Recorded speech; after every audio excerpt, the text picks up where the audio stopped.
Hey Bert, we're here at Superbooth, and you've got probably one of the biggest Eurorack modules I've ever seen. Yes, that's true. It's the Percussa Super Signal Processor.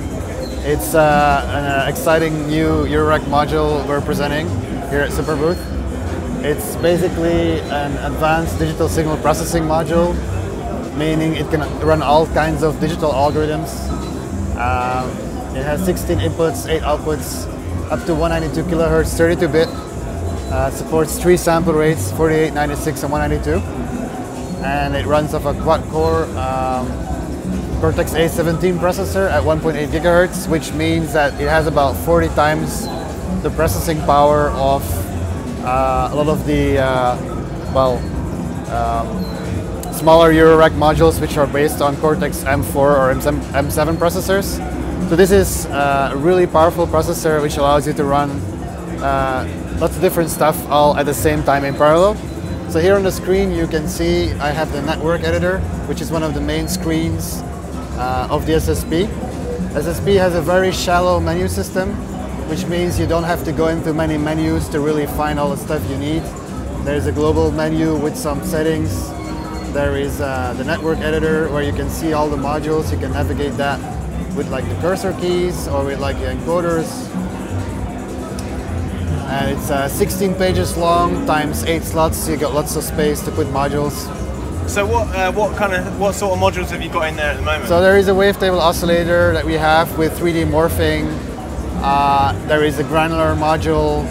There is LFOs, which are audio rate. There's envelope generators, MIDI module, input module, and output module, which allows you to take the signals from the rest of your Eurorack into the system and out of it again. There is also a global effects section with reverb and delay. And yeah, there's some other modules as well, like step sequencer, like a sampler module, filter, yeah, all kinds of stuff, and we're adding new things all the time. So what have you got in there at the moment? And So right now, what can we listen to? So right now there is a 4-voice patch, and I like to say that you can really go up to 16 voices, and then per voice you can have up to 16 oscillators as well. Like you can multiply the oscillators in the wavetable oscillator to really like create thick layered sounds. And that 16 voice limit is really only a software limit. Like there is plenty of CPU left, so we will remove that limit so you can have as many voices as the CPU can pull, you know? And so I can play a little bit on the keyboard so that I have a MIDI controller hooked up, which automatically is recognized by the SSP. The SSP has 2 host ports and 1 device port. And yeah, we support MP as well, which is also useful if you have a C board or something like that, or a instrument. And the notes are converted into internal CV signals, which then trigger all the modules, basically.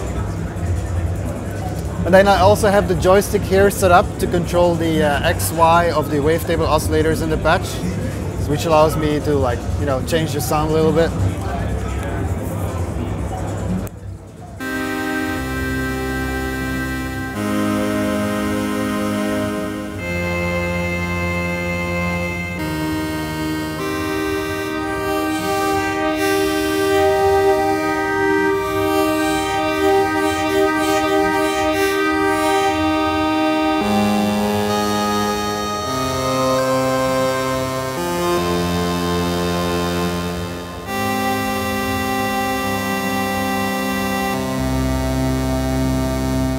So how easy is it to kind of switch up, like say for instance, switch up the synthesizer that you're playing now? Could you do that kind of on the fly or with CV or anything, or do you have to kind of figure out what you want to do with the module before you kind of do it, if that makes sense? Or what do you mean with switch up? Like by changing the patch or changing, oh yeah, changing the patch is pretty easy. So the type of synthesizer. To the global menu, and you can switch presets using the next preset and previous preset buttons. And we're gonna like make the text to see the preset name much bigger. It's gonna be all over the display, a really big font. It's a little bit hard to see right now. Like in this bigger patch that I switched to right now, I have 4 wavetable oscillators, I have 4 granulars, I have 4 audio rate oscillators, 8 envelopes, 2 filters, and a bunch of MIDI processing modules. So it's a much bigger, more advanced patch, a lot more going on. And like one of the cool things is like there is pop-ups for like the settings. So if you go in the network editor to like the audio rate module, like audio rate oscillator, like the sine oscillator, you can go in here and you can like turn the encoders, and you can literally see like a huge pop-up of the settings, which is really cool. Like if you're in the studio or whatever and you can't really see it from far, you know, you don't have to like really squint at all the small font or anything like that. So now I switched to a different patch. So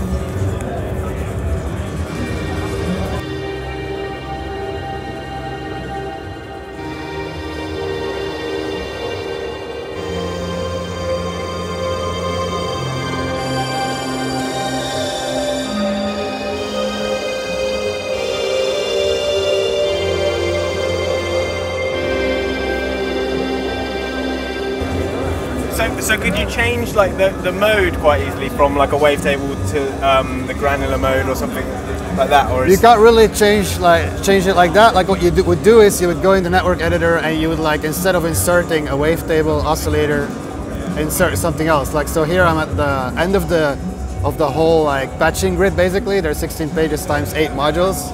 So here I can insert a new module. So I can insert wavetable oscillator like that, or I can insert a granular like that. You can go to the next slot and I can like insert. So are you gonna LFO, have? Are you gonna? Is I patch it together like that. Like preset kind of chains almost of modules. Is that? Well, there is presets. You can switch preset. Every preset essentially contains all the modules that are in the preset, all the patching that is done in the patch. In the patch, yeah. Yeah, and then it also contains all the settings of all the modules, contains all the scalings of the input and the output signals you can apply, literally everything. So it's like instant recall, basically. And it also includes like the mappings of your inputs and outputs, which is also important. So like if you insert an input module here, there's scopes. So you can see that the inputs are really per row organized. So I can step through the rows like that to see what signals I'm getting. And so here on the right you can see the joystick, X and Y signal coming in, and I also have 2 signals coming from these black VCOs.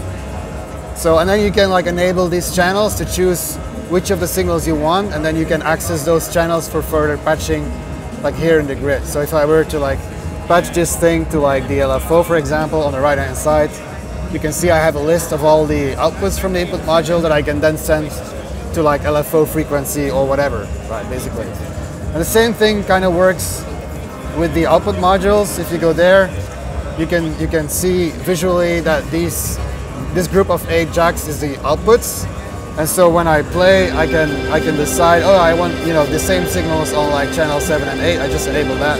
And now they are on 7 and 8 as well. And you can have multiple output modules, so you can build up a patch of different things and then route, those signals to different jacks. So you can really decide to run everything in parallel or also patch internally. It's up to you, really. And then another interesting thing is you can record directly onto the unit, which is useful if you want to make like wave files to use in the wavetable, oscillator, whatever.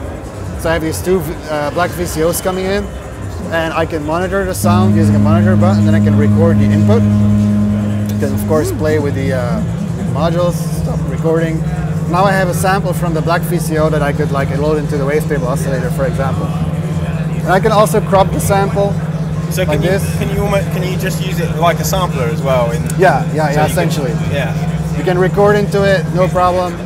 And end of the month, this recorder screen will be extended to 16 channels. So you'll be able to record 16 channels of your modules, any modules, into the SSP to disk. Oh wow! Okay. Of course, you need a fast, SD card, but that's normal. Like if you have a, professional camera or whatever, you need a fast SD card as well. So. Cool. So it went through a Kickstarter, right? Yes, it did. Yeah, it was funded in 12 hours. And I think we have about 50 backers now. We're going to be shipping end of this month, and with the rest of the backers shipped in June, depending on when you pledged. And then, of course, you can still pre-order the SSP. That's possible. If you order this month, you'll get it in June.